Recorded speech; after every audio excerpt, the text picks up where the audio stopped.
Bazen bir bulmacanın doğru cevabının kimsenin tahmin edemeyeceği bir şey olduğuna inanarak çileden çıkarsınız. Bilmeceler ve bulmacalar antik Yunan'dan beri insanları meşgul ede gelmiştir. Bu bulmacalar mantık, zaman, hareket ve dille ilgili soruları tam 12'den vurur. Yani önümüzdeki iş hiç kolay olmaz. İşin zor olması da gelişmemizi sağlar. Bu videoda size soracağım soruları iyi düşünün ve cevaplayın. Eğer süre yetmezse videoyu durdurabilirsiniz. Verdiğiniz cevapları yorumlar bölümüne yazın. Her sorunun sonunda verdiğiniz cevaba göre zeka durumunuzu yorumlayacağım.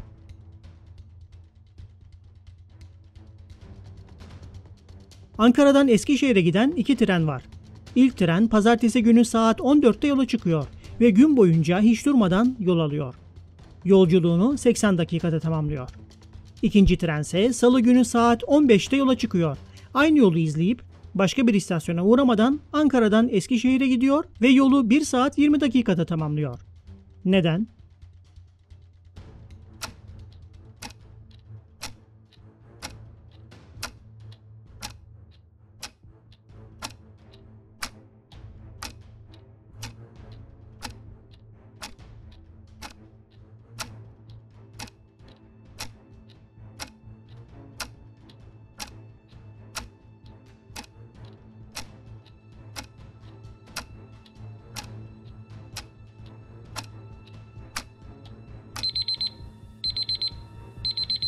Çünkü 80 dakika zaten 1 saat 20 dakika eder. Yani aynı sürede varıyorlar. Soruyu doğru cevapladıysanız dikkat gücünüz iyi. Çok bilgi vererek kafanızı karıştırmaya çalıştım. Ama siz doğru bilgileri seçerek doğru cevaba ulaştınız. Birçok bilginin içinden doğru olanı seçmek hiç de kolay değildir. Sosyal medya kullanıyorsanız kendi bir gününüzü düşünün.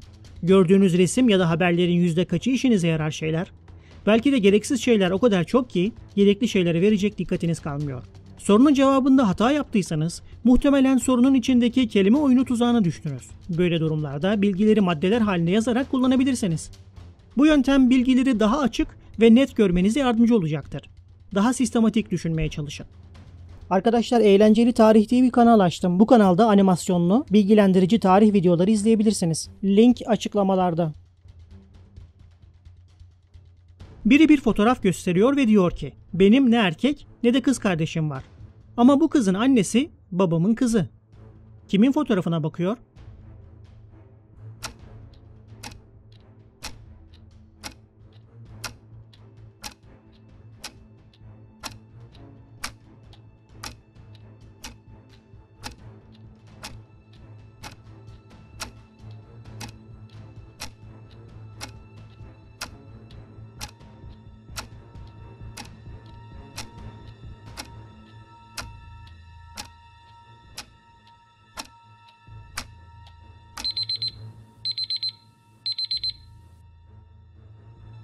Doğru cevap kızı.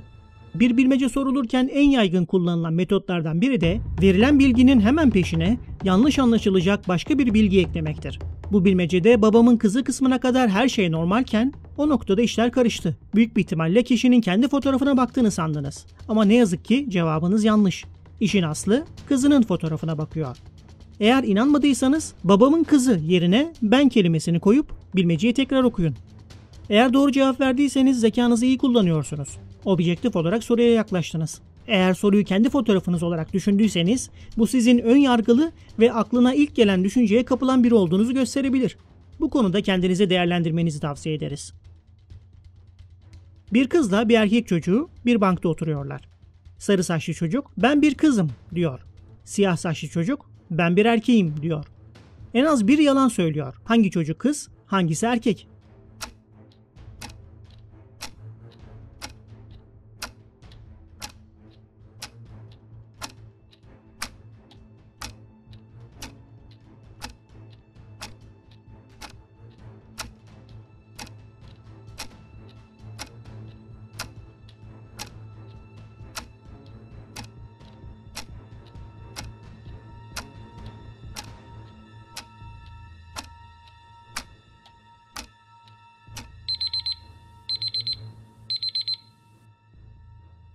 Sarışın olan erkek, esmer olan kızdır.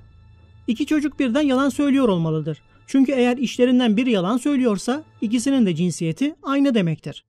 Oysa bankta oturan çocuklardan birinin kız olduğunu biliyoruz. Dolayısıyla her ikisi de yalan söylediğine göre sarışın olan erkek, esmer olan kızdır. Doğru cevap verdiyseniz tüm ihtimalleri göz önüne alarak değerlendiren birisiniz. Zekisiniz.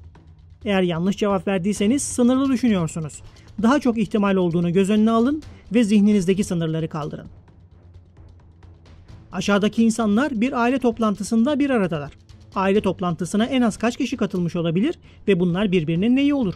Bir büyük baba, bir büyük anne, 2 baba, 2 anne, 4 çocuk, 3 torun, 2 kız kardeş, 1 erkek kardeş, 2 kız evlat, 2 erkek evlat, 1 kayınpeder, 1 kayınvalide, 1 gelin.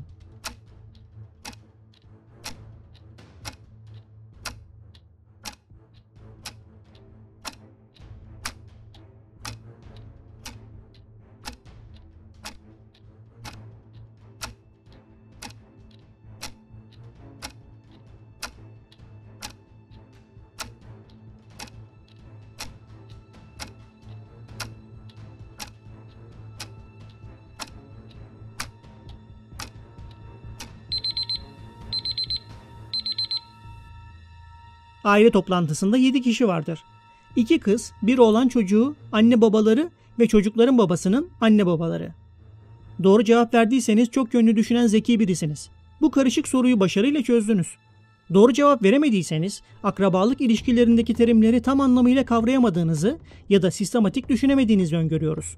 Bu tarz veriler sorulan sorularda şematik düşünce yapısını kullanmanızı öneririz. Kesinlikle işe yarayacaktır.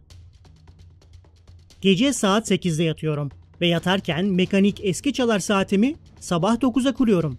Kaç saat uyurum?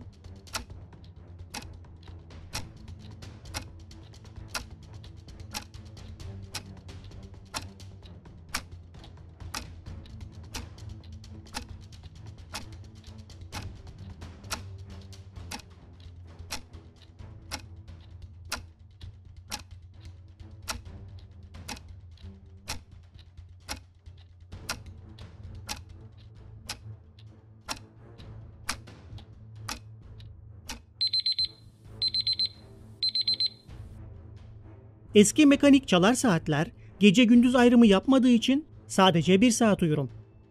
Doğru cevapladıysanız genel kültürünüz iyi. Artık eski tarz çalar saatlere pek rastlanmamasına rağmen siz soruyu doğru olarak yanıtladınız. Saat bilgisinin yanında saatin özelliklerini de göz önünde bulundurdunuz. Soruyu doğru ele aldınız.